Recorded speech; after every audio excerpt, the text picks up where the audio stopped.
Chapter 14, Nantucket. Nothing more happened on the passage worthy the mentioning. So after a fine run, we safely arrived in Nantucket. Nantucket! Take out your map and look at it. See what a real corner of the world it occupies, how it stands there all way offshore, more lonely than the Eddystone Lighthouse.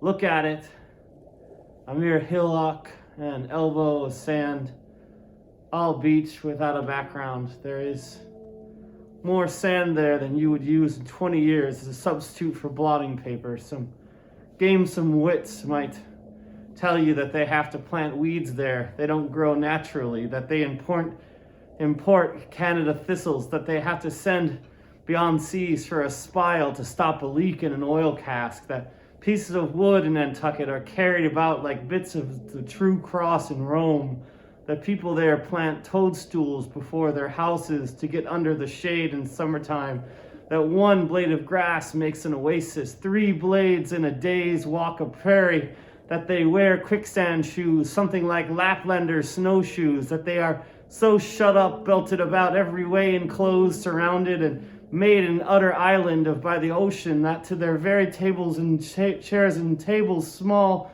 clams will sometimes be found adhering as to the backs of sea turtles. But these extravaganzas only show that Nantucket is no Illinois.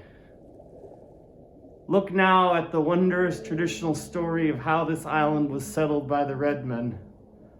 Thus goes the legend. In olden times, an eagle swooped down upon the New England coast and carried off an infant Indian in his talons. With loud lament, the parents saw their child borne out of sight over the wide waters.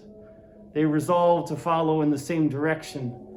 Setting out in their canoes, after a perilous passage, they discovered the island, and there they found an empty ivory casket, the poor little Indian skeleton. What wonder then that those Nantucketers born on a beach should take to the sea for a livelihood. They first caught crabs and quahogs in the sand, grown bolder. They waded out with nets for mackerel. More experienced, they pushed off in boats and captured cod, and at last, launching a navy of great ships on the sea, explored this watery world. Put an incessant belt of circumnavigations round it, peeped in at Bering Straits, and in all seasons and all oceans declared everlasting war with the mightiest animated mass that has survived the flood. Most monstrous and most mountainous, that Himalayan salt sea mastodon, clothed with such portentousness of unconscious power that his very panics are more to be dreaded than his most fearless and malicious assaults.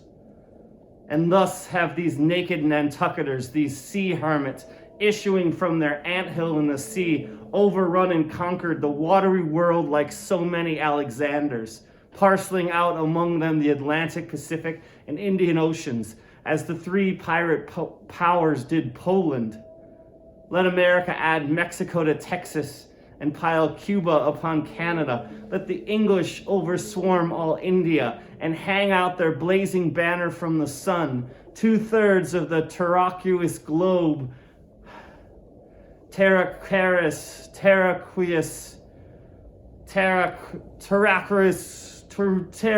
globe are the Nantucketers. For the sea is his, he owns it, as emperors own empires, other seamen having but a right of way through it. Merchant ships are but extension bridges, armed ones but floating forts. Even pirates and privateers, though following the sea as highwaymen the road, they but plunder other ships, other fragments of the land like themselves, without seeking to draw their living from the bottomless deep itself. The Nantucketer, he alone resides and riots on the sea. He alone, in Bible language, goes down to it in ships, to and fro plowing it, as is at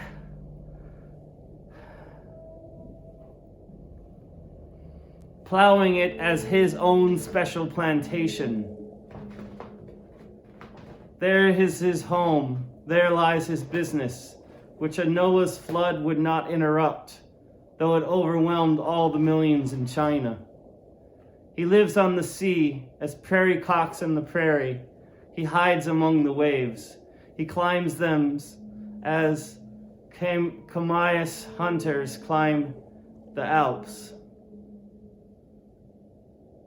For years he knows not the land, so that when he comes to it at last, it smells like another world, more strangely than the moon would to an earthsman. With the landless gull that at sunset folds her wings and is rocked to sleep between billows, so at nightfall the Nantucketer, out of sight of land, furls his sails and lays him to rest, while under his very pillow rush herds of walruses and whales.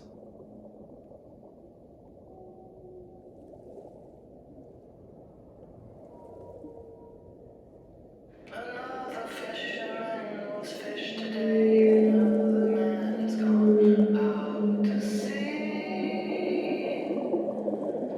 Another fisherman was lost today, life is moving on, you and me.